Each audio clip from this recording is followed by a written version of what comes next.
ঢাকা গুলশান ২ গোলচত্বর সময়ভর দুপুর। সিগন্যালের লাল বাতিটা যেন অনন্তকাল ধরে চলছে। ঢাকার রাস্তায় আটকে থাকা গাড়িগুলোর মতো সময়টাও যেন স্থবির হয়ে গেছে। সিরিয়াসলি নিশা, আমি জ্যামে বসে বসে আক্ষরিক অর্থেই সিদ্ধ হয়ে যাচ্ছি। মনে হচ্ছে যেন কেউ ঢাকার সব গাড়ি এনে এই এক রাস্তার মোড়ে ফেলে দিয়ে গেছে। আমার গাড়ির এসিটাও যেন এই গরমের সাথে আর পেরে উঠছে না। Welcome to Dhaka my dear. তুই এমনভাবে কথা বলছিস যেন আজই প্রথম জ্যামে পড়লি। শোন, মিজাজ ঠান্ডা রাখ। আচ্ছা শোন না, একটা কথা ছিল। কালকের পার্টির জন্য আমি যে ড্রেসটা অর্ডার করেছিলাম ওটা চলে এসেছে। জাস্ট ওয়াও, তুই দেখলে পাগল হয়ে যাবি। গ্রেট, তুই তোর ড্রেস নিয়ে এক্সাইটেড থাক, আর আমি এখানে বসে গাড়ির হর্ন শুনতে থাকি। জানিস, মাঝে মাঝে মনে হয় এই শহরের হর্নগুলো যেন আমায় ব্যঙ্গ করে হাসছে, বলছে কোথায় যাবি রে অথৈ রহমান, আজকে তো থাকতেই হবে। তুই বড্ড বেশি ড্রামাটিক অথই।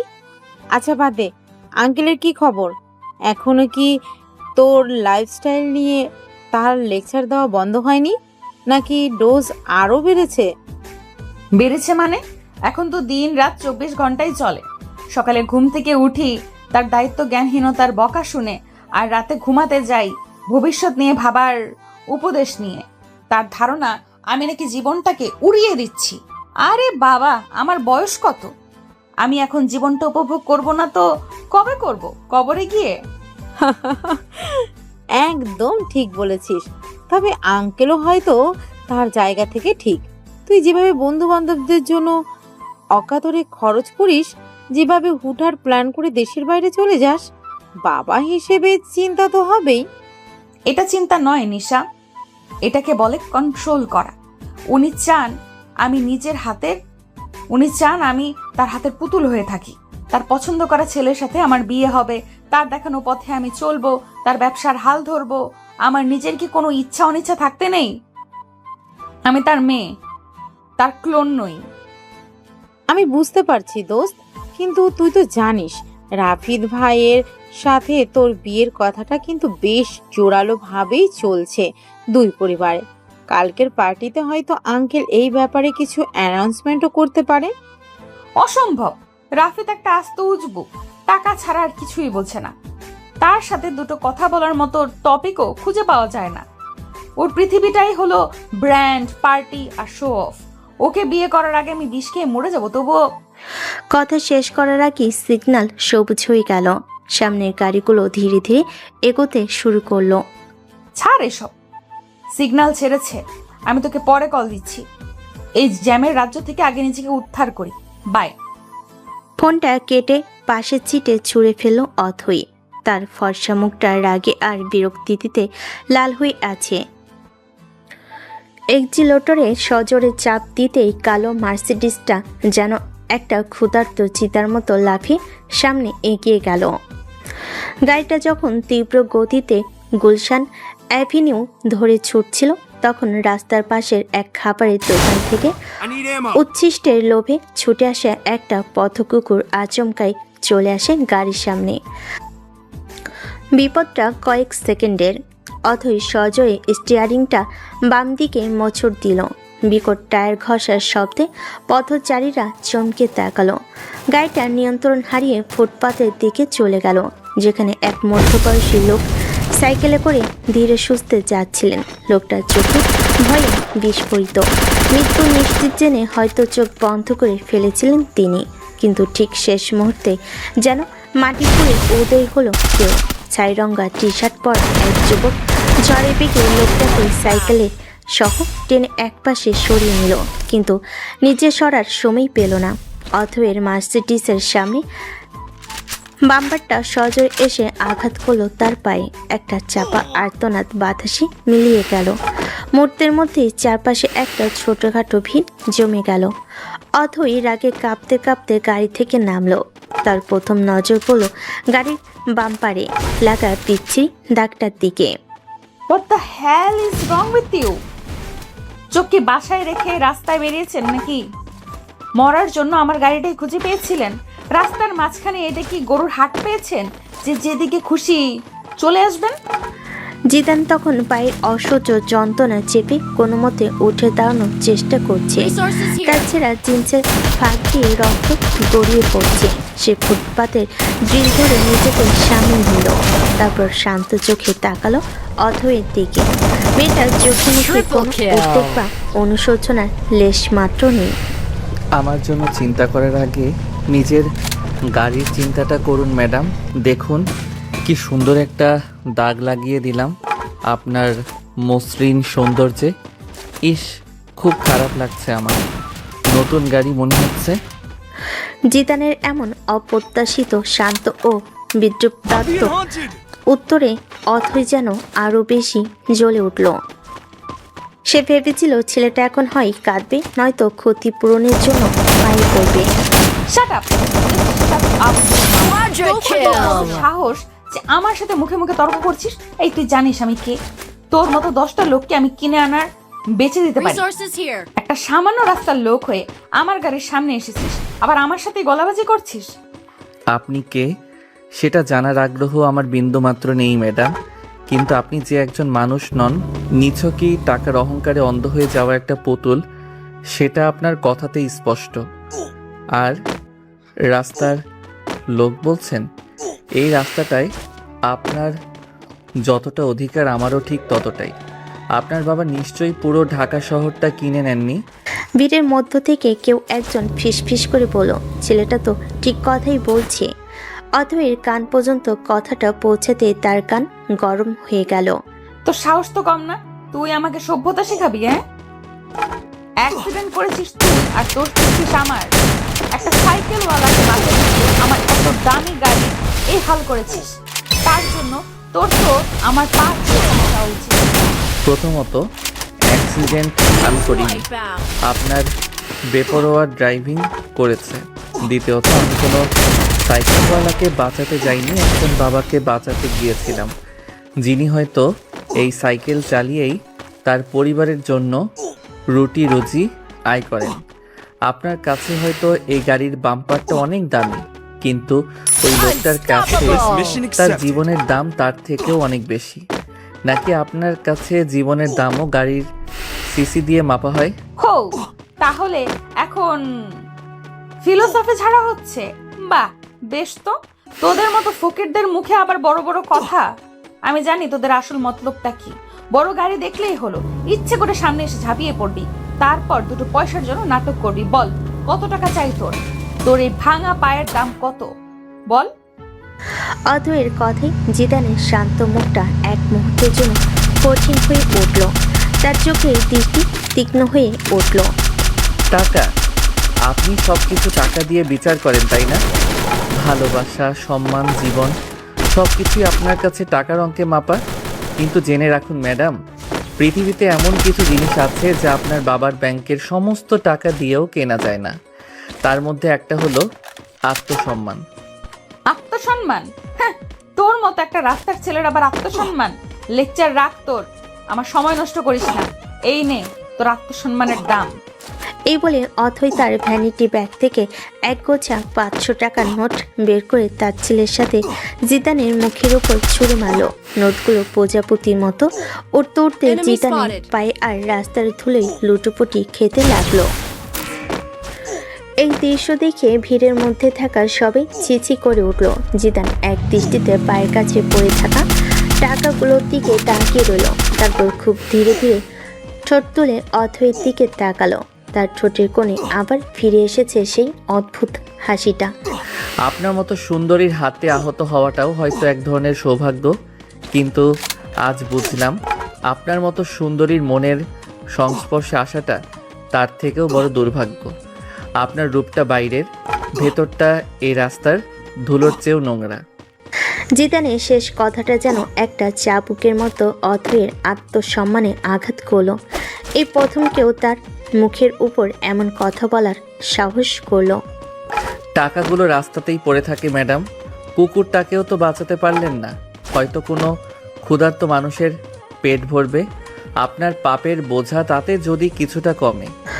অথই আর এক মুহূর্ত দাঁড়াতে পারল না। অপমানের রাগে তার সারা শরীর কাঁপছে। সে প্রায় দৌড়ে গিয়ে নিজের গাড়িতে উঠল। টায়ারের তীব্র আর্তনাদ তুলে সে ঝড়ের বেগে গাড়িটা নিয়ে চলে গেল, যেন নিজের পরাজয়ের কাছ থেকে পালাচ্ছে। জিদান একদৃষ্টে মিলিয়ে যাওয়া গাড়িটার দিকে তাকিয়ে রইল। তারপর পায়ের কাছে পড়ে থাকা টাকাগুলো খুব যত্ন করে তুলে নিল। যে সাইকেলওয়ালা লোকটাকে বাঁচিয়েছিল সে এতক্ষণ ভয়ে একপাশে দাঁড়িয়ে কাঁদছিল। জিদান তার কাছে এগিয়ে গেল। চাচা, আপনি ঠিক আছেন তো? ভয় পাবেন না, যা হওয়ার হয়ে গেছে। বাবা, তুমি আজ আমার জান বাঁচিয়েছো। আল্লাহ তোমার মঙ্গল করুক।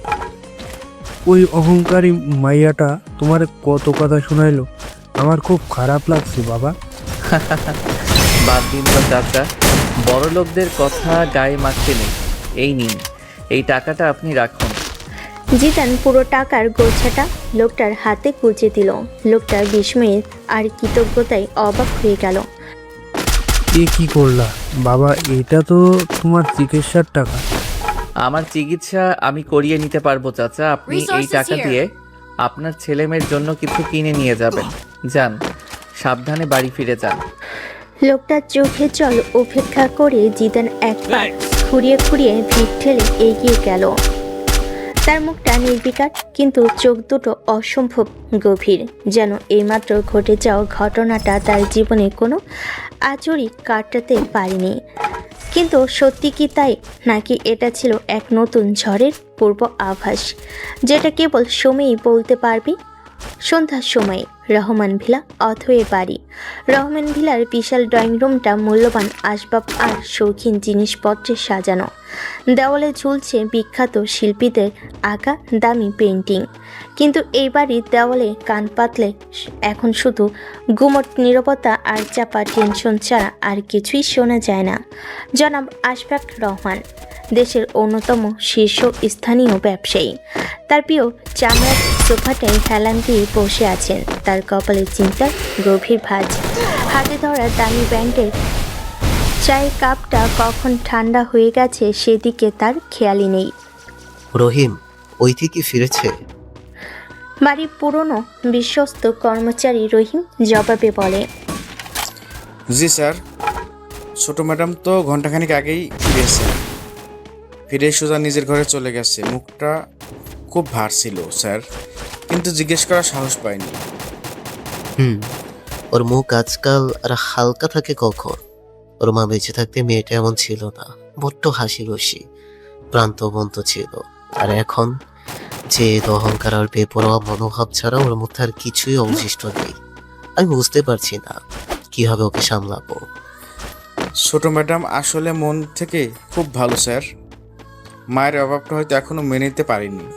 আপনি চিন্তা করবেন না স্যার, সব ঠিক হয়ে যাবে। কিভাবে ঠিক হবে রহিম? আজকেও নাকি গুলশানে অ্যাক্সিডেন্ট করেছে। ওর বন্ধু নিশার বাবা ফোন করে জানালেন। ভাগ্য ভালো যে বড় কিছু হয়নি, কিন্তু এইভাবে আর কতদিন? ওর নিরাপত্তার জন্য আমার কিছু একটা করতেই হবে। আজ একজন আসার কথা আছে, সে এলে আমাকে খবর দিও। জি স্যার।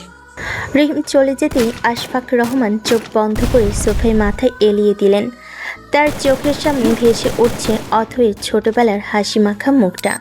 ঠিক সেই মুহূর্তেই ঝড়ের মতো ড্রয়িং রুমে প্রবেশ করলো অথয়। তার পরনে তখনও দিনের পোশাক, চুলগুলো অগোছালো, মুখটার আগে থমথমে। বাবা, তোমার সাথে আমার কথা আছে। বসো মা, আমি তোমার কথাই ভাবছিলাম। শরীর ঠিক আছে তো? শুনলাম আজ। আমি একদম ঠিক আছি। আর তুমি যার কাছ থেকে যাই শুনে থাকো তার কোনোটাই সত্যি নয়। দোষটা আমার ছিল না। একটা অসভ্য ছোট লোক আমার গাড়ির সামনে এসে পড়েছিল, সেই ইচ্ছে করে ঝামেলাটা পাকিয়েছে। ওইটি, আমি তোমার বাবা, আমাকে অন্তত সত্যিটা বলো। নিশার বাবা বললেন তুমি নাকি লোকটাকে টাকা দিয়ে অপমান করে এসেছো, এটা কি সত্যি? অপমান? আমি অপমান করছি? বাবা, তুমি সিচুয়েশনটা বুঝতে পারছো না। লোকটা একটা আস্ত বাটপার। সে ইচ্ছে করে তার পায়ের ক্ষতি করেছে যাতে আমার কাছ থেকে টাকা আদায় করতে পারে। আর আমি তাকে টাকা দিয়ে কোনো ভুল করিনি। ওটাই ওর প্রাপ্য ছিল। ওর মতো লোকেদের এইভাবেই শিক্ষা দিতে হয়। শিক্ষা? এটাকে তুমি শিক্ষা দেওয়া বলো ওইথি? রাস্তায় একজন মানুষকে অপমান করাকে তুমি শিক্ষা বলছো? আমি তোমাকে এই আদর্শ দিয়ে বড় হয়েছি। তোর মা থাকলে আজ কি ভাবতেন বলো তো? মায়ের কথা উঠতেই অথয়ের চোখ ছলছল করে উঠল, কিন্তু পরক্ষণেই সে নিজেকে সামলে নিল। প্লিজ বাবা, কথায় কথায় মায়ের প্রসঙ্গ টানবে না। মা থাকলে হয়তো পরিস্থিতিটাই এমন হতো না। তুমি সব সময় আমাকেই দোষ দাও, কিন্তু আমি যাই করি তার পেছনে কোনো না কোনো কারণ থাকে। কারণ? কি কারণ ঐথি? তোমার এই উদ্যত আচরণের পেছনে কি কারণ থাকতে পারে? তোমার যা প্রয়োজন তার চেয়ে বেশি আমি তোমাকে দিয়েছি। কোথায় কমতি রেখেছি আমি? আজ আমি একটা সিদ্ধান্ত নিয়েছি এবং আমি চাই তুমি কোনো রকম নাটক না করে আমার সিদ্ধান্তটা মেনে নেবে। কি সিদ্ধান্ত? আমি তোমার জন্য একজন পার্সোনাল বডিগার্ড নিয়োগ দিয়েছি। আজ থেকে 24 ঘন্টা সে তোমার সাথে থাকবে। তুমি যেখানে যাবে যাই করবে সে তোমার ছায়া মতো পিছু পিছু থাকবে। তোমার নিরাপত্তা নিশ্চিত করাই হবে তার একমাত্র কাজ। বডিগার্ড? তুমি আমার জন্য গুপ্তচর নিয়োগ দিচ্ছ? আমি কোনো ছোট বাচ্চা নই যে আমার পেছনে পাহারা দেওয়ার জন্য লোক রাখতে হবে। এটা কিছুতেই হবে না, আমি মানবো না। তোমাকে মানতেই হবে ঐথি, এটা আমার ফাইনাল ডিসিশন। তোমার বেপরোয়া জীবন যাপনের জন্যই আজ আমি এই সিদ্ধান্ত নিতে বাধ্য হয়েছি। তোমার শত্রুর অভাব নেই ঐথি। আমার ব্যবসায়িক প্রতিদ্বন্দ্বীরা সুযোগের অপেক্ষায় বসে আছে। আমি কোনো ঝুঁকি নিতে চাই না। শত্রু? প্রতিদ্বন্দ্বী? বাহ, দারুণ অজুহাত। আসল কথা হলো তুমি আমার স্বাধীনতা কেড়ে নিতে চাও। তুমি চাও আমি তোমার কথা মতো উঠি বসি, কিন্তু সেটা হবে না বাবা। আমি আমার জীবন নিজের মতো করে বাঁচবো। কোনো বডিগার্ড আমি রাখবো না। That's final. বাবা মেয়ের এই উত্তপ্ত বাক্য বিনিময়ের মাঝেই কলিং বেল বেজে উঠল। রহিম দরজা খুলতে ভেতরে প্রবেশ করলো এক লম্বা সুঠামদেহী যুবক। তার পরনে ফর্মাল শার্ট আর ট্রাউজার, চুলগুলো পরিপাটি করে আচানো, মুখে এক চিলতে পরিচিত হাসি। আগন্তুককে দেখে অধয়ের চোখ দুটো বিস্ময়ে বড় বড় হয়ে গেল। তার মুখ দিয়ে একটা কথাও বের হলো না। সে যেন নিজের চোখকে বিশ্বাস করতে পারছিল না। এ তো সেই লোক, গুলশানের সেই রাস্তার লোকটা। আহ জিদান, তুমি এসে গেছো। আমি তোমার জন্য অপেক্ষা করছিলাম। ভেতরে এসো। আসসালামু আলাইকুম স্যার। আসতে একটু দেরি হয়ে গেল, রাস্তার জ্যামটা। আরে না না, ঠিক আছে, এসো। তোমার সাথে পরিচয় করিয়ে দিই। এ হচ্ছে আমার একমাত্র মেয়ে ঐথি রহমান। জিদান অধয়ের দিকে তাকিয়ে সেই রহস্যময়ী হাসিটা দিল। ম্যাডামের সাথে আমার আগেই পরিচয় হয়েছে স্যার, আজ দুপুরেই গুলশানের রাস্তায়। জিদানের কথা শুনে আশফাক রহমান অবাক হলেন, কিন্তু তার চেয়েও বেশি অবাক হলো অথই। তার পায়ের নিচের মাটি যেন সরে যাচ্ছে। বাবা, হোয়াট ইজ দিস? এই লোকটা আমার বডিগার্ড। তুমি কি আমার সাথে মজা করছো? এই অসভ্য ছোট লোকটা আমার ছায়াও মারানোর যোগ্যতা রাখে না, আর তুমি তাকে আমার বডিগার্ড হিসেবে নিয়োগ দিয়েছো? How deer you! ঐথি, মুখ সামলে কথা বলো। কি বলছো এসব? এই সেই লোক মানে কি? হ্যাঁ বাবা, এই সেই লোক যার কথা আমি তোমাকে বলেছিলাম। একটা আস্ত বাটপার, চালচুলোহীন রাস্তার লোক। তুমি কি না, ছি, আমি ভাবতেও পারছি না। তুমি এক্ষুনি ওকে বাড়ি থেকে বের করে দাও, এক্ষুনি। জিদান, ও যা বলছে এসবের মানে কি? জিদান পুরোটা সময় চুপচাপ দাঁড়িয়েছিল। অথয়ের সমস্ত অপমান সে শান্তভাবে হজম করছিল। এবার সে মুখ খুলল, তার কণ্ঠস্বর শান্ত কিন্তু অসম্ভব দৃঢ়। স্যার, ম্যাডাম যা বলছেন তার কিছুটা সত্যি। আজ দুপুরে আমাদের দেখা হয়েছিল এবং পরিস্থিতিটা খুব একটা সুখকর ছিল না। উনি হয়তো আমাকে ভুল বুঝছেন। ওনার জায়গায় অন্য কেউ থাকলেও হয়তো এমনটাই ভাবতো। ওনার কোনো দোষ নেই। ওয়াও, কি মহানুভবতা! এখন আবার সাধু সাজার চেষ্টা করা হচ্ছে। বাবা, তুমি ওর কথায় একদম ভুলবে না। ও একটা আস্ত অভিনেতা। তুমি ওকে বের করে দাও বলছি। ঐথি, চুপ করো, একটা কথাও বলবে না। জিদান একটা ফাইল আশফাক রহমানের দিকে এগিয়ে দিয়ে বলে, স্যার, এই ফাইলে আমার সম্পর্কে সব তথ্য দেওয়া আছে। আমি বাংলাদেশ সেনাবাহিনীর স্পেশাল ফোর্সের একজন প্রাক্তন সদস্য। প্রায় 4 বছর আমি দেশের সেবা করেছি। কাউন্টার টেরোরিজম, ভিআইপি প্রোটেকশন এবং ইন্টেলিজেন্স গ্যাদারিংয়ে আমার বিশেষ প্রশিক্ষণ রয়েছে। বেশ কিছু ঝুঁকিপূর্ণ অপারেশনে অংশ নেওয়ার পর আমি স্বেচ্ছায় অবসর গ্রহণ করি। জিদানের কথাগুলো শুনে আশফাক রহমান বলল। অথয়ও অবাক হয়ে গেল। একজন রাস্তার লোক, এর এমন পরিচয় থাকতে পারে তা তার কল্পনার বাইরে ছিল। শফিক স্যার আমার প্রাক্তন কমান্ডিং অফিসার ছিলেন। উনি আমাকে আপনার কথা বলেন। আর গুলশানের ঘটনাটা স্যার, ওটা নিছকই একটা দুর্ঘটনা। আমি কোনো টাকা পয়সার লোভে ওখানে ছিলাম না। আর ম্যাডাম যে টাকাটা দিয়েছিলেন সেটাও আমি নেইনি। আমি শুধু আমার দায়িত্ব পালন করেছিলাম। জিদানের প্রতিটি কথা ছিল স্পষ্ট এবং আত্মবিশ্বাসী। তার মধ্যে কোনো জড়তা বা মিথ্যার লেশমাত্র ছিল না। আশফাক রহমান ফাইলটা খুলে দেখতে লাগলেন। সেখানে জিদানের ছবি সহ সমস্ত প্রশংসাপত্র এবং দলিল দেওয়া আছে। তিনি ফাইল থেকে মুখ তুলে বললেন, আই এম ইমপ্রেসড জিদান, তোমার প্রোফাইল সত্যি অসাধারণ। ওইথি, আমি দুঃখিত মা, তুমি না জানি ওকে অপমান করেছো। তোমার ওর কাছে ক্ষমা চাওয়া উচিত। ক্ষমা? আমি এই লোকটার কাছে? নেভার। বাবা, তুমি কি ওর কথাগুলো বিশ্বাস করছো? এগুলো সব বানানো গল্প। ও একটা ফ্রড। ও নিশ্চয়ই কোনোভাবে মেজর আঙ্কেলকে পটিয়েছে। আমি ওকে এক মুহূর্তের জন্য আমার আশেপাশে সহ্য করব না। যথেষ্ট হয়েছে ওইথি, আমি আমার সিদ্ধান্ত জানিয়ে দিয়েছি। জিদানই তোমার বডিগার্ড হিসেবে থাকবে, এটাই ফাইনাল। তোমার যদি খুব বেশি সমস্যা হয় তাহলে তুমি এই বাড়িতে থাকতে পারো, কিন্তু তোমার সব ধরনের পার্টি, ঘোরাঘুরি, ক্রেডিট কার্ড সবকিছু বন্ধ। এবার তুমি সিদ্ধান্ত নাও, তুমি কি করবে। বাবার কাছ থেকে এমন চরমপত্র পেয়ে অতই স্তব্ধ হয়ে গেল। সে বুঝতে পারল সে এবার সত্যি কোণঠাসা হয়ে পড়েছে। সে একবার তার বাবার কঠিন মুখের দিকে, আরেকবার জিদানের শান্ত অবিচল মুখের দিকে তাকালো। জিদানের ঠোঁটের কোণে তখনও লেগে আছে সেই রহস্যময়ী হাসিটা, যা অথয়ের বিরক্তিকে যেন আরো কয়েকগুণ বাড়িয়ে দিচ্ছে। ঠিক আছে, তোমার যা ইচ্ছে তাই করো, কিন্তু একটা কথা মনে রেখো বাবা, তুমি আমাকে জোর করে ওর অধীনে রাখতে পারবে, কিন্তু আমার মনটাকে কোনোদিনও ওর জন্য নরম করতে পারবে না। ও আমার বডিগার্ড হতে পারে, কিন্তু আমার সম্মান কোনোদিনও পাবে না। আমার চোখে ও সারা জীবন একটা রাস্তার লোকই থেকে যাবে। এই বলে অথই আর এক মুহূর্ত না দাঁড়িয়ে হনহন করে সিঁড়ি বেয়ে নিজের ঘরের দিকে চলে গেল। তার যাওয়ার পথের দিকে তাকিয়ে রইলেন আশফাক রহমান। ড্রয়িং রুমে নেমে এলো এক অস্বস্তিকর নীরবতা। আম সরি জিদান, আমার মেয়ের ব্যবহারের জন্য আমি লজ্জিত। এতে লজ্জিত হওয়ার কিছু নেই স্যার। আগুনকে ঘি থেকে দূরে রাখতে চাইলে আগুন তো একটু ছটফট করবেই। ম্যাডামের রাগটা স্বাভাবিক। আমাকে শুধু একটু সময় দিন। আমি কথা দিচ্ছি, আমি আমার দায়িত্বে কোনো অবহেলা করব না। ওনার নিরাপত্তা আমার কাছে সবার আগে।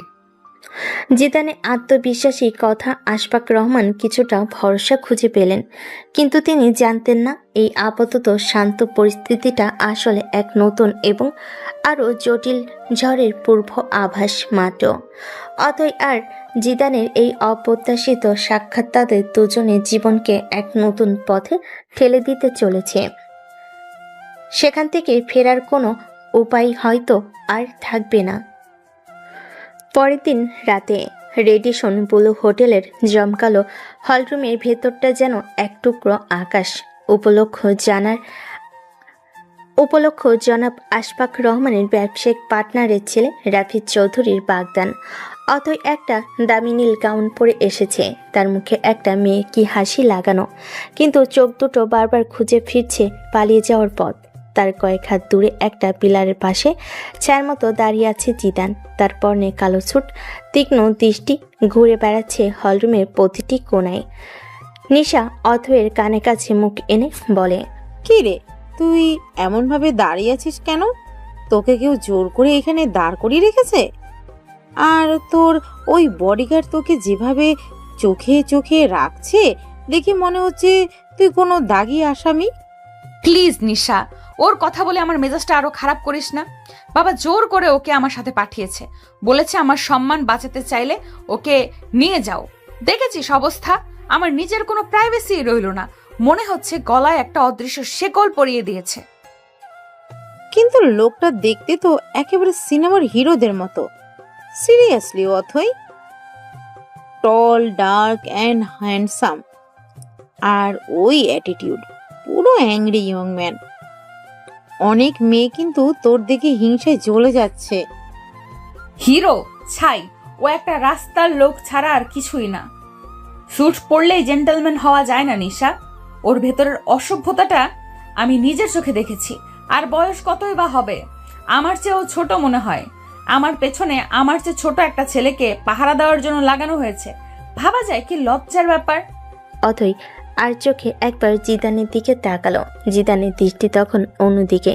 সে দুজন সন্দেহজনক লোককে লক্ষ্য করছিল, যারা অনেকক্ষণ ধরে অথয়ের দিকে তাকিয়ে নিজেদের মধ্যে কথা বলছে। রাফিদ হাতে ড্রিঙ্কের গ্লাস নিয়ে এগিয়ে এসে বলে, হে অথ, ইউ আর লুকিং গাইস, নীল রংটা তোমাকে দারুণ মানিয়েছে, যেন নীল পরি। Thank you Rafid, congratulations. Thanks, but আমার কংগ্রাচুলেশনটা তো আমি তোমাকে বলবো। আঙ্কেল তো আমাদের বিয়ের ব্যাপারে। রাফিদ প্লিজ, আজ তোমার এঙ্গেজমেন্ট, এইসব কথা এখন থাক। Enjoy your party. অথই রাফিদের কাছ থেকে সরে এসে হলের এক কোণে চলে গেল। তার দম বন্ধ হয়ে আসছিল। এই লোক দেখানো জৌলুস, এই মেকি সম্পর্কগুলো তাকে ক্লান্ত করে দিচ্ছিল। সে বেলকনির দিকে এগিয়ে গেল একটু তাজা বাতাসের জন্য। জিদানো নিঃশব্দে তাকে অনুসরণ করলো। আমার কি একা থাকারও কোনো অধিকার নেই, নাকি বাথরুমে গেলেও তুমি দরজার বাইরে দাঁড়িয়ে থাকবে? ভেতরে অনেক লোকজন ম্যাডাম, আর পরিবেশটাও খুব একটা সুবিধার মনে হচ্ছে না। আপনার একা থাকাটা নিরাপদ নয়। নিরাপদ? কার কাছ থেকে নিরাপদ নই আমি? তোমার কাছ থেকে। তুমি তো আমার সবচেয়ে বড় মানসিক অশান্তি। কেন তুমি আমার জীবনটাকে নরক বানাচ্ছ? চলে যাও না কেন তুমি? আমি চলে গেলেই যদি আপনার নিরাপত্তা নিশ্চিত হতো তাহলে আমি এক মুহূর্ত থাকতাম না ম্যাডাম, কিন্তু আমার মন বলছে আজ রাতে কিছু একটা ঘটতে চলেছে। ও তাই? যদি শিগগিরিও শুরু করেছো নাকি? তোমার এসব ফালতু কথা শোনার আমার কোনো ইচ্ছে নেই। আমার কাছ থেকে দূরে থাকো, জাস্ট লিভ মি অ্যালোন। এই বলে অথই বেলকনির শেষ মাথায় গিয়ে দাঁড়ালো। জিদান আর কথা না বাড়িয়ে একটা নিরাপদ দূরত্বে দাঁড়িয়ে চারিদিকে নজর রাখছিল। ঠিক তখনই বেলকনিতে প্রবেশ করলো দুজন লোক। এদের একজন জনাব হায়দার, আশফাক রহমানের অন্যতম ব্যবসায়িক প্রতিদ্বন্দ্বী, অন্যজন তার ছেলে শাহেদ। আরে আশফাক সাহেবের মেয়ে না অথই, তাই তো? একা একা এখানে কি করছো মা? জি আঙ্কেল, ভেতরে খুব গরম লাগছিল তাই একটু। শাহেদ একটা নোংরা দৃষ্টিতে অথয়ের আপদ মস্তক জরিপ করতে করতে বলল। শাহেদ আরেকটু এগিয়ে এসে অথয়ের খুব কাছাকাছি দাঁড়ানোর চেষ্টা করলো। শাহেদের হাতে থাকা ড্রিঙ্কের গ্লাসটা অথয়ের দিকে এগিয়ে দিয়ে বলে, চলুন না একটা ড্রিঙ্ক করা যাক, আপনার সব মন খারাপ দূর হয়ে যাবে। অতই বুঝতে পারছিল লোক দুটোর উদ্দেশ্য ভালো না। সে দ্রুত জায়গাটা ত্যাগ করার জন্য ঘুরে দাঁড়ালো, কিন্তু শাহেদ তার পথ আটকে দাঁড়ালো। আরে আরে এত তারা কিসের? পার্টি তো এখনো শেষ হয়নি। ঠিক সেই মুহূর্তে ছায়ার মতো তাদের মাঝে এসে দাঁড়ালো জিদান। তার উপস্থিতি এতটাই নিঃশব্দ ছিল যে হায়দার আর শাহেদ চমকে উঠল। ম্যাডাম এখন ভেতরে যাবেন? রাস্তা ছাড়ুন। তুই কে রে? পতাকার দারোয়ান, জানিস কার সাথে কথা বলছিস? আমি কে সেটা জানার দরকার নেই, শুধু এইটুকু জানুন যে ম্যাডামের গায়ে একটা আঁচড়ও যদি লাগে তাহলে এই বেলকনি থেকে নিচে পড়ে যাওয়া লাশটা আপনার হবে। ছেলে তুমি বেশি বাড়াবাড়ি করছো, তুমি জানো না আমরা কে? খুব ভালো করে জানি স্যার, আপনারা হলেন সেই সব শিয়াল যারা একা পেয়ে শিকারের উপর ঝাঁপিয়ে পড়ে, কিন্তু আপনারা বোধহয় ভুলে গেছেন শিকারের সাথে যদি সিংহ থাকে তাহলে শিয়ালদের লেজ গুটিয়ে পালাতে হয়। জিদানের কথায় শাহেদ রেগে গিয়ে তার কলার ধরতে গেল, কিন্তু তার হাতটা জিদানের কলার পর্যন্ত পৌঁছানোর আগেই এক ঝটকায় জিদান তার হাতটা ধরে এমনভাবে মোচড় দিল যে শাহেদ যন্ত্রণায় চিৎকার করে উঠল। ছেড়ে দে, লাগছে। ছেড়ে দিলাম। ম্যাডামের কাছে ভদ্রভাবে ক্ষমা চান, তারপর এখান থেকে চলে যান।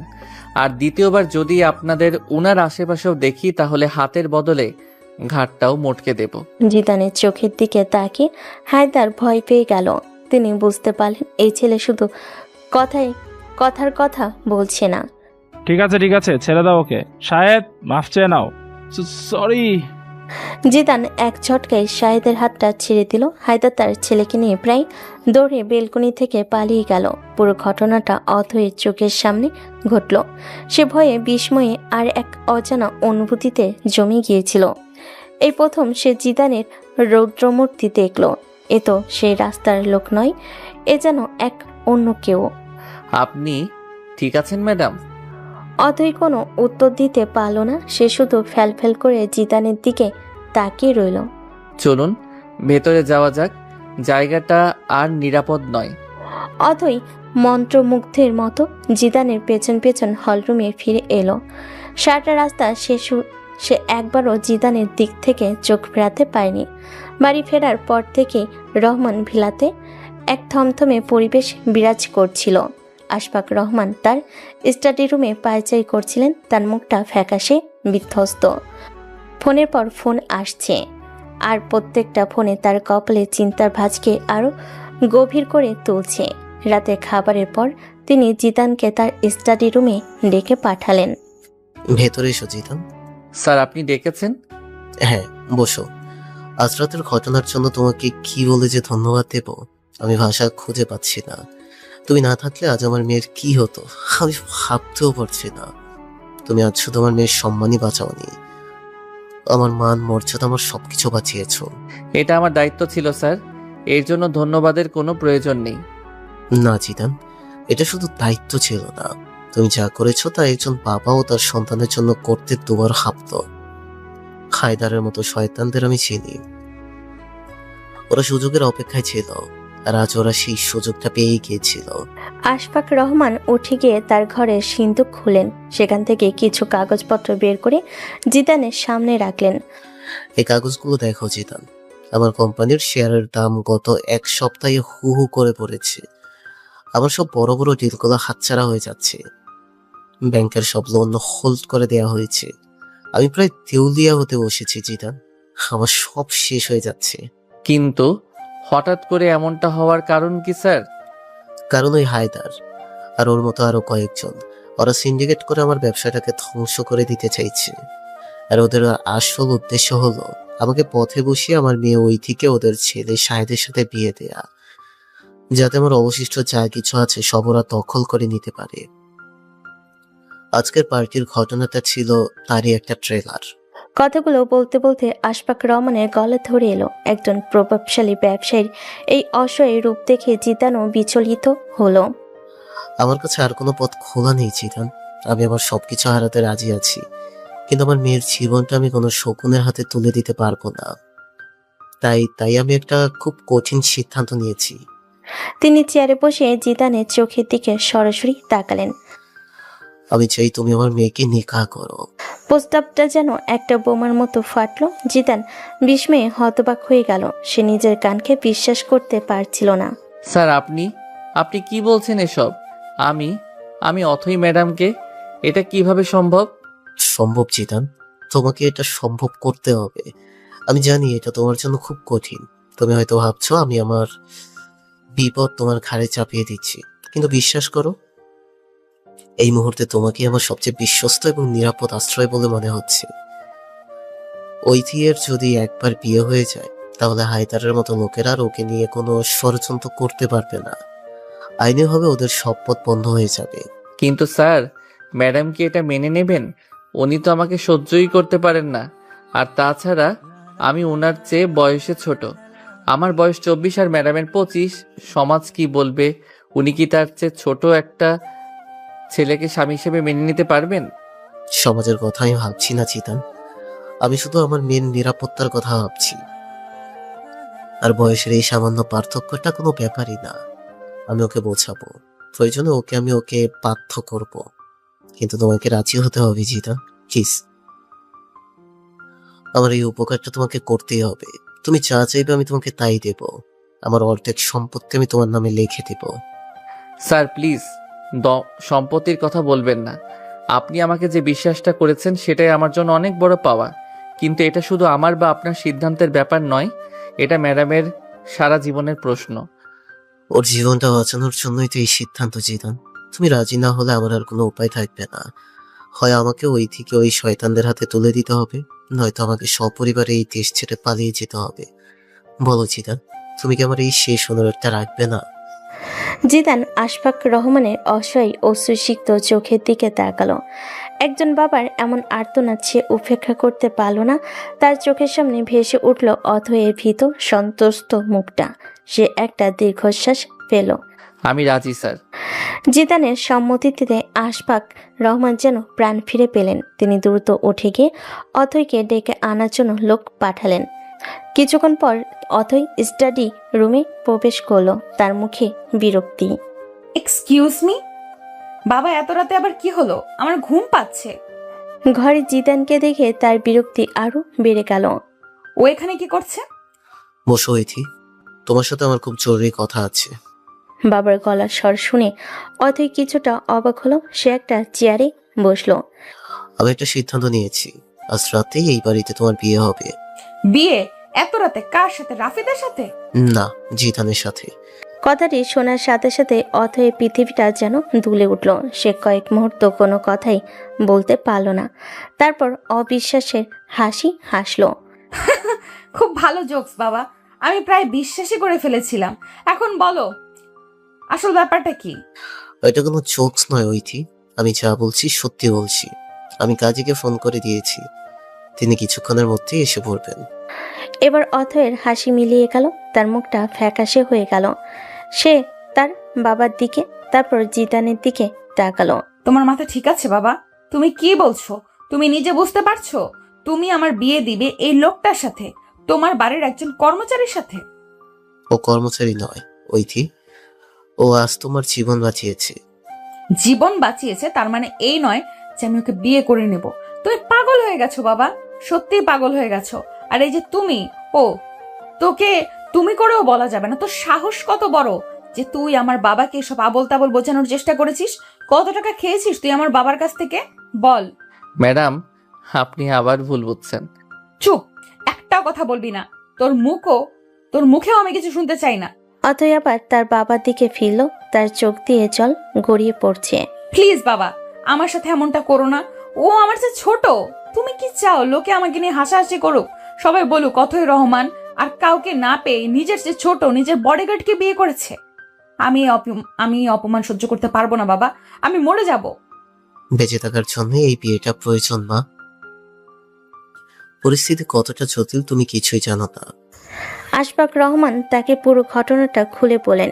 হায়দারের ষড়যন্ত্র, ব্যবসায়ের ক্ষতি, আজকের অপহরণের চেষ্টা, সবকিছু। কিন্তু অথৈয়ের মাথায় তখন কিছুই ঢুকছিল না। আমি কিছুই শুনতে চাই না, আমি কিছু বুঝতেও চাই না। আমি শুধু জানি আমি এই রাস্তার লোককে বিয়ে করতে পারবো না। তার চিৎকারটা পুরো বাড়িতে প্রতিধ্বনিত হল। সে দৌড়ে ঘর থেকে বেরিয়ে যেতে চাইল, কিন্তু আশফাক রহমান তার হাত ধরে ফেলেন। তোমার সামনে আর কোনো পথ খোলা নেই মা। হয় তুমি জিদানকে বিয়ে করে এই বাড়িতে সুরক্ষিত থাকবে, নয়তো কাল সকালেই হায়দারের ছেলে শাহেদ তোমাকে তুলে নিয়ে যাবে। এবার তুমি সিদ্ধান্ত নাও, তুমি কি চাও? বাবার শেষ কথাটা একটা চাবুকের মতো অথৈয়ের কানে বিঁধল। তার শরীরটা অবশ হয়ে এলো। সে বুঝতে পারল সে একটা নিখুঁত ফাঁদে আটকা পড়েছে, যেখান থেকে বেরোনোর কোনো রাস্তা নেই। তার সব অহংকার, সব জেদ, সব স্বপ্ন আজ একটা নোংরা ষড়যন্ত্রের কাছে হেরে গেল।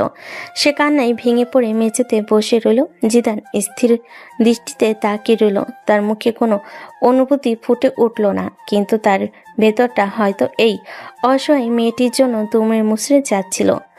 নিয়তির এক অদ্ভুত খেলায় আজ রাতটা তাদের দুজনের জীবনের মোড় চিরদিনের জন্য ঘুরিয়ে দিতে চলেছে। মধ্যরাত, যেই বলা সেই কাজ। রহমান ভিলার চারিদিকে অদ্ভুত এক নীরবতা। কিছুক্ষণ আগে কাজী সাহেব কবুল শব্দটির মাধ্যমে দুটো জীবনের গতিকে এক অদৃশ্য সুতোয় বেঁধে দিয়ে গেছেন। অতএর কান্নার শব্দ এখন আর শোনা যাচ্ছে না, কিন্তু তার ঘরের বন্ধ দরজার ওপারে জমে আছে একরাশ অপমান, ঘৃণা আর অসহায়ত্ব।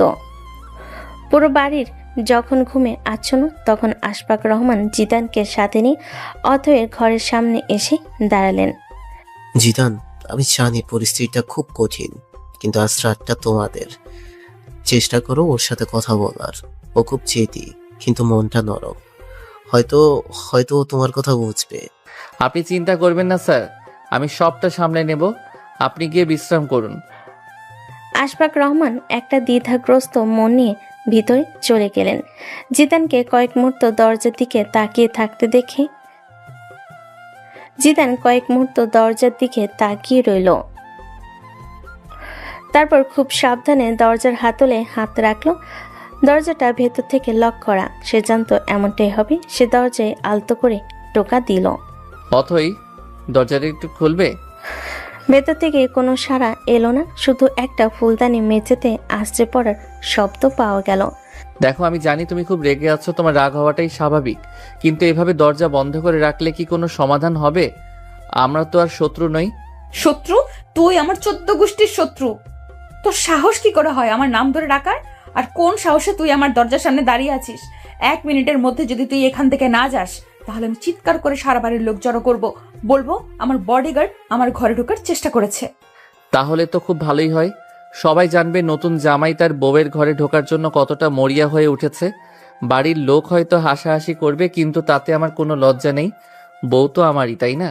বউ? কোন মুখে তুই আমাকে বউ বলছিস ছোট লোক? তুই একটা ভাড়া করা কর্মচারী। রাস্তার টাকার জন্য তুই আমার বাবাকে ম্যানুপুলেটিভ করে এই বিয়েটা করেছিস। তুই ভাবিস না এই বিয়ের সার্টিফিকেট দেখে তুই আমার জীবনের মালিক হয়ে গেছিস। তোর জায়গা আমার পায়ের নিচে, মনে রাখিস। মালিক হওয়ার কথা তো আমি একবারও বলিনি অথই, আমি শুধু স্বামী হতে চেয়েছি। আর শোনো, তুমি এখন আমার স্ত্রী, তোমার ভালো মন্দের দায়িত্ব আমার। এই অধিকারটা কিন্তু কাজী সাহেব সাক্ষী রেখে স্বয়ং আল্লাহ আমাকে দিয়েছেন। তুমি দরজাটা খোলো, আমরা ভেতরে বসে কথা বলি। এভাবে দরজার দুপাশে দাঁড়িয়ে ঝগড়া করাটা কি খুব ভালো দেখাচ্ছে? সামনাসামনি বসে ঝগড়াটা করি। অধিকার? তুই অধিকারের কথা বলছিস? তোর মতো একটা রাস্তার ছেলের আবার অধিকার, যে আমার চেয়ে বয়সও ছোট? লজ্জা করে না তোর আমার স্বামী সাজার নাটক করতে? তুই তো আমার ছোট ভাইয়ের বয়সী। কোন যোগ্যতায় তুই আমার স্বামী? তোর শিক্ষাগত যোগ্যতা কি? তোর বংশ পরিচয়টা কি? টাকা ছাড়া তোর আছেটা কি যেটা আমার বাবা তোকে দিয়েছে? আমার বংশ পরিচয় বা শিক্ষাগত যোগ্যতা দিয়ে কি হবে বউ? আমি তো আর তোমার কোম্পানিতে চাকরির জন্য আবেদন করিনি। আমি তো তোমার জীবনের অংশীদার হতে এসেছি। আর বয়সের কথা বলছো? ভালোবাসা কি বয়স দিয়ে মাপা যায়?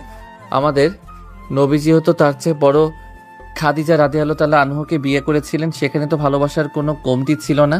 চুপ, একদম চুপ। তোর এই নোংরা মুখে নবীর নাম নিবি না। তোর মতো শয়তানের সাথে নবীদের তুলনা? তুই নিজেকে কি ভাবিস? তুই একটা সুযোগ সন্ধানী, একটা লোভী কুকুর। আমার বাবার অসহায়ত্বের সুযোগ নিয়েছিস তুই, কিন্তু আমি অথই রহমান, আমি নিজের মতো, আমি তোর মতো 2 পয়সার লোককে দেখিয়ে দেব আমার জীবনটা। ছোঁয়া তো দূরের কথা, আমার ছায়াও তুই মারাতে পারবি না। ভেতর থেকে ক্রমাগত অশ্রাব্য গালিগালাজ আর কান্নার শব্দ ভেসে আসছিল। জিদান আর কোনো কথা বলল না। সে দরজায় পিঠ থেকে করিডোরের ঠান্ডা মেঝেতে বসে পড়ল। তার মুখটা জানালার আবছা আলোয় দেখা যাচ্ছে। সেখানে কোনো রাগ নেই, কোনো অপমান নেই, আছে শুধু এক গভীর প্রশান্তি আর অপেক্ষা। রাত গভীর হলো, আমার কান্নার শব্দ এক সময় থেমে গেল। কাঁদতে কাঁদতে ক্লান্ত হয়ে কখন ঘুমিয়ে পড়েছি জানি না, কিন্তু জিদান সারা রাত সেই বন্ধ দরজার সামনেই বসে রইল, একজন বিশ্বস্ত প্রহরীর মতো। যেটা আমি জানতাম না, ভোরের প্রথম আলো যখন রহমান ভিলার করিডোরে এসে পড়েছে, তখন আমার ঘুম ভাঙলো। সারা রাত কান্নার কারণে চোখ দুটো ফুলে লাল হয়ে আছে আমার মনে পড়লো গত রাতের কথা। বিয়ে জিদান বন্ধ দরজাটা খুলতেই আমার চোখ বিস্ময় ছানা বড়া হয়ে গেল। জিদান ঠিক দরজার পাশেই, দেওয়ালে হেলান দিয়ে মেঝেতে ঘুমিয়ে আছে। তার লম্বা শরীরটা ভাঁজ হয়ে আছে, কিন্তু মুখে কোনো ক্লান্তির ছাপ নেই। ভোরের আলোয় তার নিষ্পাপ ঘুমন্ত মুখটা দেখে অজান্তেই আমার ভেতরে কেমন যেন একটা অজানা অনুভূতি খেলে গেল। পরক্ষণেই আমি নিজেকে প্রচন্ড ধমক দিলাম। ছি, আমি এই লোকটার জন্য কি সব ভাবছি। অতই জোরে দরজাটা লাগাতে যাবে, তখনই শব্দ হলো, আর সেই শব্দে জিদানের ঘুম ভেঙে গেল। সে চোখ মেলে অতইকে দেখে একটা উজ্জ্বল হাসি দিল, এমন একটা হাসি যা দেখলে যে কোনো মেয়ের মন ভালো হয়ে যেতে বাধ্য। গুড মর্নিং বউ। বাহ, তোমাকে তো সকালবেলা আরো বেশি সুন্দর লাগছে। যদিও চোখ দুটো একটু ফোলা ফোলা, তাতে কি, চাঁদেরও তো কলঙ্ক আছে। অতই তারে নির্লজ্জ আচরণে হতবাক হয়ে গেল। সে ভেবেছিল সারা রাত বাইরে থাকার পরও লোকটা হয়তো ক্লান্ত থাকবে, রেগে থাকবে, কিন্তু এ তো পুরো উল্টো। তুমি এখনো এখানে? তোমার তো কোনো আত্মসম্মান বোধ নেই, তাই না? আত্মসম্মান তো তোমার কাছে বন্ধক রেখে দিয়েছি বউ। তুমি যতক্ষণ না আমার ভালোবাসা কবুল করছো ততক্ষণ আমার আত্মসম্মান ফেরত পাওয়ার কোনো আশাই নেই।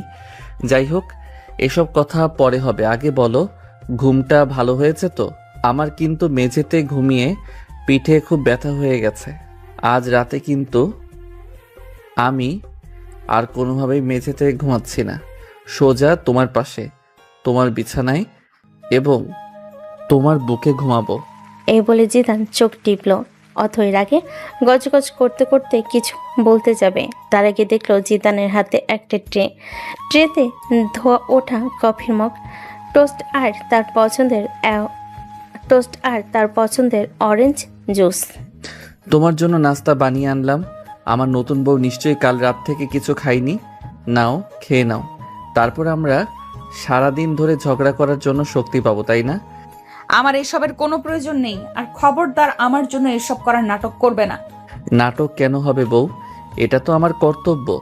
স্বামীর প্রথম এবং প্রধান কর্তব্য হলো স্ত্রীর সবকিছুর খেয়াল রাখা। আচ্ছা, তুমি যখন নিজের হাতে খাবে না তখন আমাকে খাইয়ে দিতে হবে, তাই না? এই বলে জিদান ট্রে থেকে কফির মগটা তুলে অথৈয়ের মুখের সামনে ধরল। অথৈ মুখ ঘুরিয়ে নিল। সরো আমার সামনে থেকে, আমার বমি পাচ্ছে তোমাকে দেখে। তাই নাকি? কিন্তু তোমাকে দেখে তো আমার শুধু আমার মনে ভালোবাসা জাগছে, ফিলিংস জাগছে। আচ্ছা ঠিক আছে, তুমি যখন খাবেই না। জিদান মগটা থেকে নিজে এক চুমুক কফি খেলো, তারপর চোখ বন্ধ করে এমন একটা ভাব করলো যেন অমৃত পান করছে। আহা, কি টেস্ট! আসলে কফিটা ভালো না, তোমার কথা ভাবতে ভাবতে বানিয়েছি তো, তাই এত মজা লাগছে। আচ্ছা, আমি সবটা শেষ করে ফেলি। জিদানের এই ছেলে মানুষই আর নির্লজ্জ আচরণে অথৈর রাগ সীমা যেন ছাড়িয়ে যাচ্ছিল। সে কিছু না বলে ধারাম করে দরজাটা লাগিয়ে দিল। জিদান দরজার বাইরে দাঁড়িয়ে হাসতে লাগলো। তার মিশন অথৈ এর প্রথম ধাপ সফল হয়েছে, সে মেয়েটাকে রাগাতে পেরেছে। সেদিন থেকে শুরু হলো জিদানের রোমান্টিক অত্যাচার। এর এক নতুন অধ্যায়। অথৈ যেখানে যেত জিদান তার পিছু পিছু যেত। অথৈ যদি সোফায় বসে বই পড়তো, জিদান ঠিক তার পাশে গা ঘেঁষে বসে পড়তো। কি বই পড়ছো বউ? রোমান্টিক উপন্যাস? আমাকে একটু পড়ে শোনাবে? তোমার মুখে ভালোবাসার গল্প শুনতে খুব ইচ্ছে করছে। Get lost. অথৈ যদি টিভিতে নিউজ দেখতো, জিদান কোত্থেকে সে রিমোটটা কেড়ে নিত। এটা কি হচ্ছে? আমি খবর দেখছিলাম, রিমোটটা ফেরত দাও। আরে দেশের খবর দেখে কি হবে, আগে নিজের ঘরের খবর তো নাও। আসো আমরা সিনেমা দেখি, দিলওয়ালে দুলহানিয়া লে যায়েঙ্গে দেখবে। তুমি হবে আমার সিমরান আর আমি তোমার রাজ। ভাবো তো একবার, আমি গিটার হাতে তোমার জন্য গাইছি, তুঝে দেখা তো এ জানা সনম। এই বলে জিদান বিচ্ছি সুরে গান গাওয়ার ভান করত। অথৈর আগে টিভি বন্ধ করে দিত। জিদানের অত্যাচার চরমে পৌঁছালো। এভাবে কয়েকটা দিন কেটে গেল। সেদিন বিকেলে অথৈ তার ল্যাপটপে কাজ করছিল। জিদান পেছন থেকে এসে হঠাৎই তাকে জড়িয়ে ধরল। অথৈর সারা শরীরে যেন বিদ্যুৎ খেলে গেল। ছাড়ো আমাকে, তোমার সাহস কি করে হয় আমার গায়ে হাত দেওয়ার? জিদান আরো শক্ত করে জড়িয়ে ধরে অথৈর ঘাড়ে মুখ ডুবিয়ে বলে, কেন বউকে একটু আদর করতে পারবো না? তুমি এমনভাবে কথা বলছো যেন আমি কোনো পরপুরুষ। আরে আমি তো তোমার স্বামী। তোমার সারা শরীরে শুধুই আমার অধিকার। তোমার এই রেশমি চুল, তোমার এই ঘ্রাণ, সব কিছুতে শুধু আমার অধিকার। শয়তান জানোয়ার, ছাড় বলছি। আচ্ছা ছাড়বো, কিন্তু একটা শর্তে, আমাকে একটা পাপ্পি দিতে হবে, এই যে এখানে আমার গালে। জিদান তার গালটা অথৈয়ের মুখের সামনে এগিয়ে দিল। অথৈয়ের কাছে এটা ছিল চূড়ান্ত অপমান। তার রাগ, ঘৃণা, অসাধ্য সবকিছু যেন একসাথে ফেটে পড়ল। সে পাশে থাকা কাচের ফুলদানিটা তুলে নিয়ে সর্বশক্তি দিয়ে ছুঁড়ে মারল জিদানের দিকে। তোর পাপ্পি খাওয়ার শখ আমি মেটাচ্ছি, হারামজাদা। জিদান চৌকিতে সরে না গেলে ফুলদানিটা সোজা তার মাথায় লাগতো। ফুলদানিটা দেওয়ালে লেগে ঝনঝন শব্দে ভেঙে চুরমার হয়ে গেল। পুরো ঘর নিস্তব্ধ হয়ে গেল। বাড়ির কাজের লোক রহিম চাচার শব্দ শুনে ছুটে এলেন।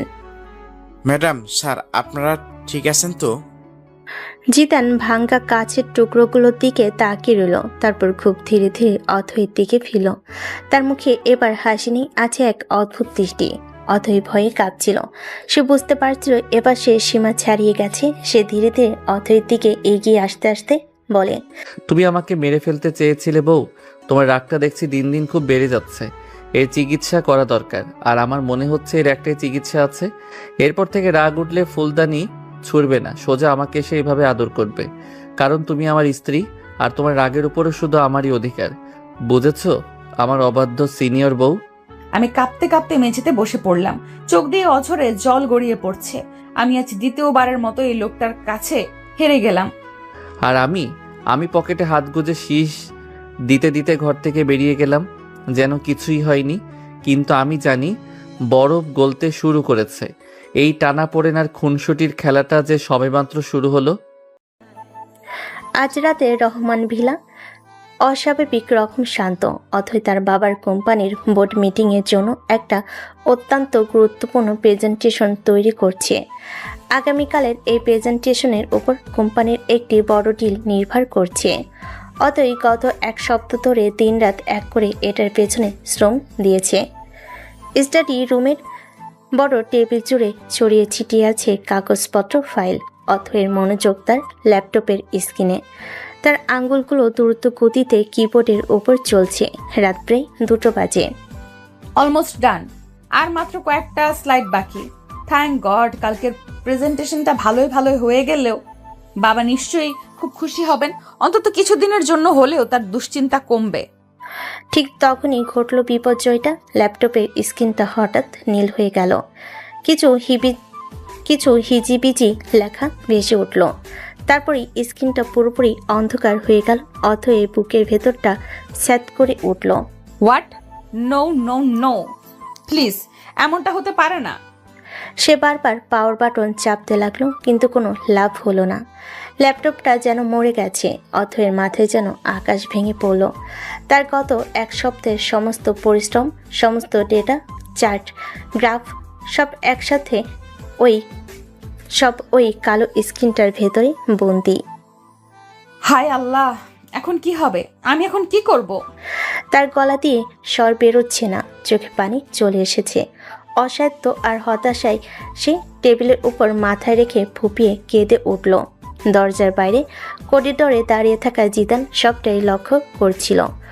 অথয়ের কান্নার শব্দে সে আর স্থির থাকতে পারল না। দরজায় হালকা নক করে সে ভেতরে প্রবেশ করলো। কি হয়েছে অথই, সব ঠিক আছে?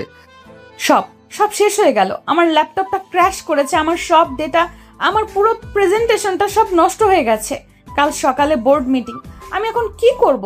জিদান অথয়ের কাঁধে হাত রেখে বলে। শান্ত হও, আগে কান্না থামাও, দেখি কি হয়েছে। জিদানের স্পর্শে অথই কেঁপে উঠল, কিন্তু আজ সে জিদানের হাতটা সরিয়ে দিল না। জিদান চেয়ার টেনে অথয়ের পাশে বসলো এবং ল্যাপটপটা নিজের দিকে ঘুরিয়ে নিল। কখন থেকে এমন হচ্ছে? এই তো কিছুক্ষণ আগে। আমি কাজ করছিলাম, হঠাৎ করে স্ক্রিনটা ব্লু হয়ে গেল, তারপর সব বন্ধ। Blue screen off death hardware বা সফটওয়্যার কনফ্লিক্টের কারণে এটা হয়। তুমি কি কোনো ডেটা ব্যাকআপ রেখেছিলে? না, আমি আজ রাতেই কাজ শেষ করে সব একসাথে পেন ড্রাইভে নেব ভেবেছিলাম। আমি এখন এত বড় একটা ভুল কিভাবে করলাম? ভুল মানুষেরই হয় অথই, ভেঙে পড়ো না। আমাকে একবার চেষ্টা করতে দাও, হয়তো ডেটাগুলো পুনরুদ্ধার করা গেলেও যেতে পারে। তুমি এটা ঠিক করতে পারবে? তুমি কি এসবের কাজ জানো? আগেই তো বলেছিলাম আমার আরো অনেক গুণ আছে বউ। তুমি শুধু আমার গুন্ডামিটাই দেখেছো, গুণগুলো তো এখনো দেখোনি। স্পেশাল ফোর্সে থাকার সময় আমাদের শুধু অস্ত্র চালাতেই শেখানো হতো না, টেকনিক্যাল অনেক বিষয়েও ট্রেনিং দেওয়া হতো। কোডিং, হ্যাকিং, ডেটা রিকভারি, এগুলো আমাদের সিলেবাসের অংশ ছিল। অথই অবাক হয়ে জিদানের কথা শুনছিল। এই লোকটা সম্পর্কে সে যা জানে তা যেন বিশাল বরফখণ্ডের চূড়া মাত্র। এর নিচে যে আরো কত কিছু লুকানো আছে সে আজ প্রথম টের পেল। তোমার কাছে কি একটা স্ক্রু ড্রাইভার সেট হবে? হ্যাঁ, ড্রয়ারে আছে। জিদান অত্যন্ত দক্ষতার সাথে ল্যাপটপের পেছনের অংশটা খুলতে শুরু করলো। তার আঙ্গুলগুলো খুব দ্রুত এবং নিখুঁতভাবে কাজ করছিল। অতই মন্ত্রমুগ্ধের মতো তার দিকে তাকিয়ে রইল। সেই সাথে হাত যা দিয়ে সে ফুলদানি ছুঁড়েছিল, সেই হাত যা তাকে জোর করে জড়িয়ে ধরেছিল। অথচ আজ এই হাত দুটোই তার শেষ ভরসা। যা ভেবেছিলাম তাই। র্যামে সমস্যা হয়েছে, হয়তো ওভারহিটিংয়ের কারণে স্লটটা নড়ে গেছে। আশা করি হার্ড ডিস্কটা ঠিক আছে। জিদান প্রায় 1 ঘন্টা ধরে বিভিন্নভাবে চেষ্টা করতে লাগলো। সে ল্যাপটপের ভিতরের বিভিন্ন পার্টস খুললো, পরিষ্কার করলো, আবার লাগালো। অথই চুপচাপ পাশে বসে কফি বানিয়ে তাকে সাহায্য করছিল। তাদের মধ্যে কোনো কথা হচ্ছিল না, কিন্তু একটা নীরব বোঝাপড়া কাজ করছিল। 1 ঘন্টারও বেশি সময় পর জিদান শেষবারের মতো পাওয়ার বাটনটা চাপলো। বিসমিল্লাহ। কয়েক মুহূর্তের জন্য ঘরটা নিস্তব্ধ হয়ে গেল। তারপরে ল্যাপটপের স্ক্রিনটা আলো করে জ্বলে উঠল। উইন্ডোজের ওয়েলকাম স্ক্রিন ভেসে উঠল। ও মাই গড, এটা অন হয়েছে। জিদান, তুমি পেরেছো। এখনো পুরোপুরি বলা যাচ্ছে না, ফাইলগুলো ঠিক আছে কিনা দেখতে হবে। জিদান দ্রুত কয়েকটা ফোল্ডার খুলল। অথয়ের প্রেজেন্টেশনের ফাইলটা ডেস্কটপেই ছিল। সেই ফাইলটা ওপেন করলো। প্রতিটা স্লাইড, প্রতিটা ডেটা, প্রতিটা চার্ট, সবকিছু একেবারে অক্ষত অবস্থায় আছে। Thank you so much Zidan. আমি জানি না তোমাকে কি বলে ধন্যবাদ দিব। তুমি আজ আমাকে বাঁচিয়ে দিয়েছো। অথই এতটাই আবেগে আপ্লুত ছিল যে সে খেয়ালই করেনি সে জিদানকে জড়িয়ে ধরে ফেলেছে। জিদান 1 মুহূর্তের জন্য স্থির হয়ে গেল।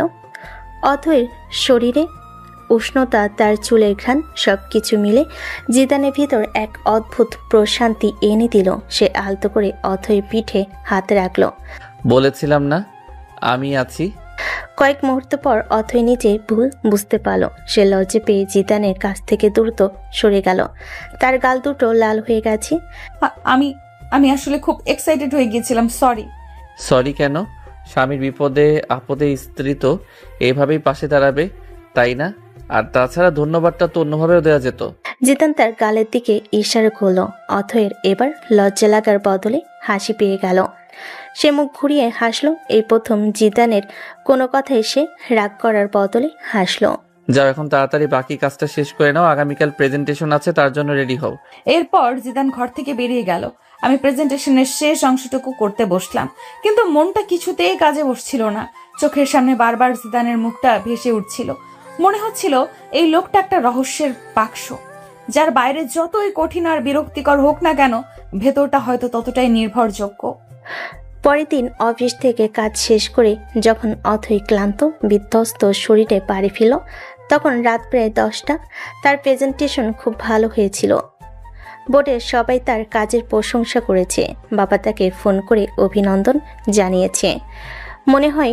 মনে একটা প্রশান্তি থাকলো। শরীরটা একদম চলছিল না। সে ড্রয়িং রুমে আসতেই দেখল পুরো বাড়ি অন্ধকার। শুধু ডাইনিং টেবিলের উপর দুটো মোমবাতি জ্বলছে, আর টেবিলের ওপার সে তার জন্য অপেক্ষা করছে জিদান। এইসব কি, বাড়িতে কেউ নেই? সবাইকে আমি ছুটি দিয়ে দিয়েছি। আজ রাতের ডিনারটা আমরা একসাথেই করব।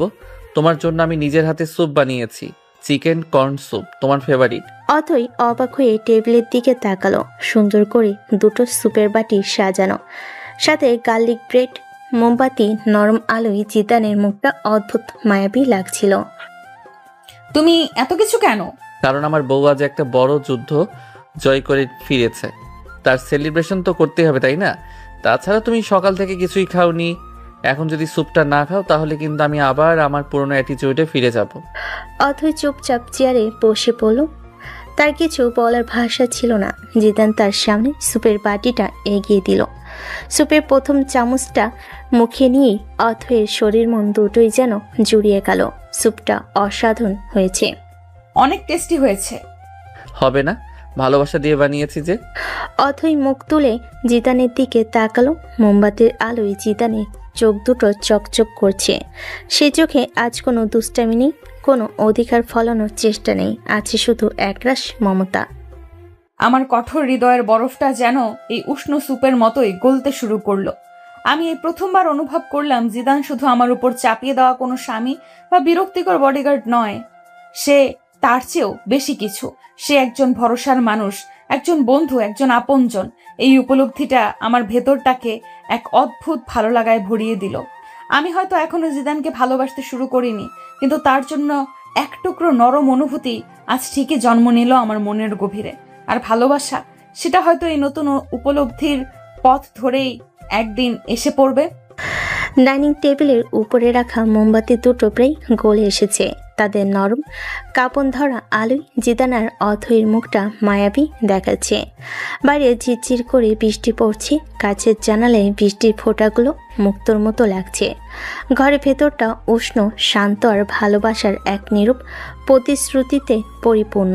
সুপের বাটিটা কখন খালি হয়ে গেছে কেউ খেয়ালই করেনি। তারা দুজনেই দুজনের চোখের দিকে তাকিয়ে আছে, যে চোখে কিছুদিন আগেও ছিল ঘৃণা আর বিরক্তি। আজ সেই চোখেই ফুটে উঠেছে মুগ্ধতা, কৃতজ্ঞতা আর এক অজানা নির্ভরতা। কি রেখ অমন করে? আমার মুখে কি কিছু লেগে আছে? তোমাকে দেখছি, ভাবছি তুমি আসলে কে?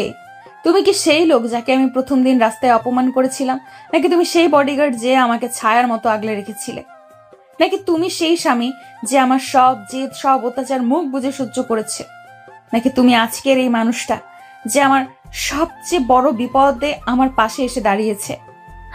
জিদান অথৈর হাতটা নিজের হাতের মধ্যে তুলে নিয়ে বলে, আমি তোমার সব প্রশ্নের উত্তর অথই।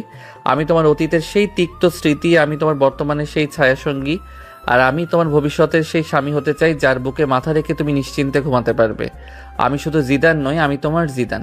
জিদানের কথাগুলো যেন কবিতার মতোই অথৈর হৃদয়ে গিয়ে বিঁধল। তার ভিতরটা এক অদ্ভুত ভালো লাগাই ভরে উঠল। এই প্রথম কেউ তাকে এত সুন্দর করে ভালোবাসার কথা বলল। তার চোখ দুটো জলে ভরে এলো, কিন্তু এ জল কান্নার নয়, পরম প্রাপ্তির। আমি খুব অন্যায় করেছি তোমার সাথে জিদান। তোমাকে অনেক কষ্ট দিয়েছি, অনেক অপমান করেছি। তুমি কি পারবে আমাকে ক্ষমা করতে? জিদান অথৈর চোখের জল আলতো করে মুছিয়ে দিয়ে বলে, পাগলি, স্বামী কি কখনো তার স্ত্রীর উপর রাগ করে থাকতে পারে? তুমি তো আমাকে কষ্ট দাওনি, তুমি তো শুধু নিজেকে কষ্ট দিয়েছ। তুমি একটা দেয়াল তুলে রেখেছিলে কারণ তুমি ভয় পেয়েছিলে, কিন্তু আজ দেখো তোমার ভালোবাসার উষ্ণতায় সেই দেয়ালটা কেমন গলে গেছে। জিদান চেয়ার ছেড়ে উঠে অথৈর পাশে এসে দাঁড়ালো। সে অথৈর হাত ধরে তাকে দাঁড় করালো। মোমবাতির আলোয় তাদের ছায়া দুটো দেওয়ালে এক হয়ে গেছে। তোমার কি মনে আছে আমি তোমাকে কি বলেছিলাম? বলেছিলাম রাগ উঠলে ফুলদানি ছুড়বে না, সোজা আমাকে এসে আদর করবে। আজ তো তোমার মনে কোনো রাগ নেই, আছে শুধু ভালোবাসা। তাহলে আজকে আমি আমার প্রাপ্য আদরটা পেতে পারি না বউ? জিদানের দুষ্টামি ভরা কথাই অথৈর মুখটা লজ্জে লাল হয়ে গেল। সে মাথা নিচু করে ফেলল। জিদান আলতো করে তার চিবুক ধরে মুখটা তুলল। আমার চোখের দিকে তাকাও অথই। অথৈ তার ভেজা চোখে জিদানের চোখের দিকে তাকালো। সেই চোখে সে আজ দেখতে পেল এক মহাসমুদ্রের গভীরতা, যেখানে সে নিশ্চিন্তে ডুবে যেতে পারে। অথৈ আর নিজেকে ধরে রাখতে পারল না। সে তার জীবনের সমস্ত দ্বিধা, সমস্ত সংকোচ ঝেড়ে ফেলে জিদানের গলা জড়িয়ে ধরল। তারপর প্রথমবারের মতো নিজের ইচ্ছেই নিজের ভালোবাসা প্রকাশ হিসেবে জিদানের ঠোঁটে কামড় বসিয়ে দিল। এই পাপ্পিটা আগের দিনে সেই জোর করে করা চুম্বনের মতো ছিল না। এই চুম্বনে ছিল সমর্থন, ছিল বিশ্বাস, ছিল দুটো আত্মার পরম মিলন। জিদানও পরম আবেশে অথৈকে নিজের বাহু বন্ধনে জড়িয়ে নিল। তাদের মধ্যে জমে থাকা সব ভুল বোঝাবুঝি, সব দূরত্ব যেন এই একটা কিসেই গলে জল হয়ে গেল। কিছুক্ষণ পর জিদান যখন অথৈকে নিজের থেকে আলগা করল, তখন দুজনের শ্বাস ভারী হয়ে উঠেছে। অথৈর মুখটা লজ্জায় আর ভালোবাসায় থরথর করে কাঁপছে। অবশেষে তুমি আমার রোমান্টিক অত্যাচার বুঝতে পারলে বউ? হ্যাঁ, বুঝেছি। আর এই অত্যাচার ছাড়া আমি এখন এক মুহূর্তও বাঁচবো না। তাই নাকি? তাহলে তো অত্যাচারের মাত্রাটা আরো বাড়াতে হবে। আজ রাত থেকে শুরু করা যাক, কি বলো? জিদানের কথাই অথৈ আরো লজ্জা পেয়ে তাকে খামচে ধরল। জিদান উচ্চস্বরে হেসে উঠল। আজ রাতের এই হাসিটা ছিল তাদের নতুন জীবনে নতুন সঙ্গীত।